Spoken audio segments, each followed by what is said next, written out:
Bundan ro'parasa 1 yil oldin men 142 kiloli inson edim. Hozir esa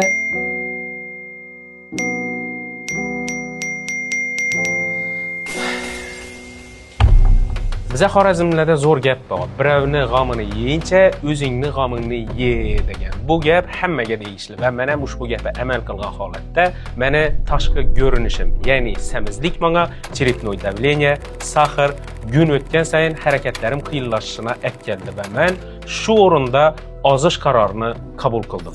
Keling o'zi siz bilan bir narsani kelishib olaylik. Videolarda meni semizlikim sizga muhimmi yoki begiponi borligi muhimmi?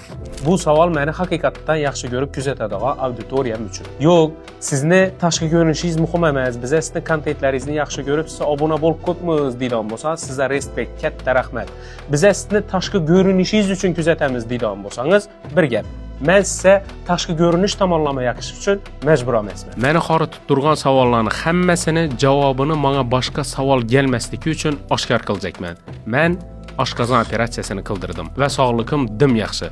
1 yil bo'ldi, hammasi yaxshi tarafa o'zgardi. Meni tashqi ko'rinishim, meni sog'lig'im, meni davleniyam, sahrim, harakatlarim o'ng'aylashgani, stress va depressiyaga yanada chidamli bo'ldim. Eng muhimi esa o'zimga bo'lgan ishonch, ya'ni samootsenkam yanada balandlashdi. O'zimga yaqadan kiyim-boshlarni kiyish dafomini esa bu alohida tema, ishonaveringlar.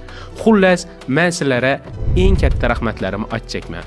Va meni ushbu ko'rinishim bilan qabul qilganlaringiz uchun sizga katta rahmat. Eng katta rahmatim esa Surjimet klinikasini. Surjimet klinikasi xirurgi Bekzod Fayzullayev, doktor Yusuf Xaliyev va Surjimet klinikasi asoschisi Sharif Rahimiga o'z tashakkurlarimni izhor qilaman. Qo'llaringiz dard ko'rmasin. Vazifalaringizni va va'dalaringizni hozir mevasini ko'rib turibman. Xullas do'stlar, kommentariyada xohlagancha o'zingizni fikringizni yozisha haqlisiz. Lekin bir narsaga e'tibor qarating. Majburlik bilan qabul qilingan qaror boshqa qarorlarni qabul qilish imkoniyati nolga dang bo'lganda yuzaga chiqadi.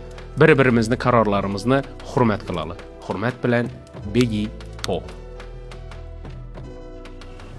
Aytgancha, hozir 80 kiloman. Hammaga rahmat.